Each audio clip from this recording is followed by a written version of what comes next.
Kama umefollow page yangu ya Kayhan Herbs na unasumbuliwa na changamoto ya maumivu makali eneo la haja kubwa, kinyama kimeota, miwasho, hiyo changamoto kuanzia leo itakuwa historia, kwa sababu leo nakuletea mmea ambao 100% unaweza kuondoa kwenye hiyo kero. Huu unaitwa mronge ama kwa Kiingereza tunauita moringa. Huu ndo mmea ambao unauhitaji ili kero hiyo ya bawasiri iweze kuondoka.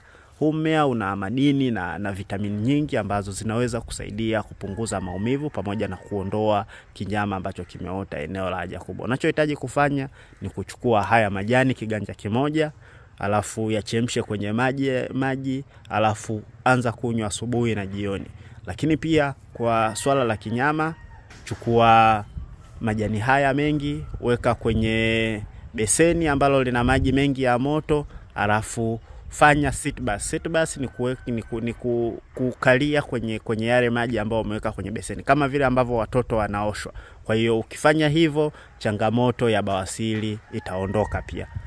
Lakini kama unahitaji dawa ambazo tayari zimeandaliwa zitakazokusaidia kuondokana na changamoto hii ya bawasiri, unaweza kunipigia simu namba 0655889126 kuweza kujipatia dawa ambayo itakusaidia kutibu changamoto hiyo. Gharama ya dawa ni 135,000 tu. Kayhan Herbs, cure from nature.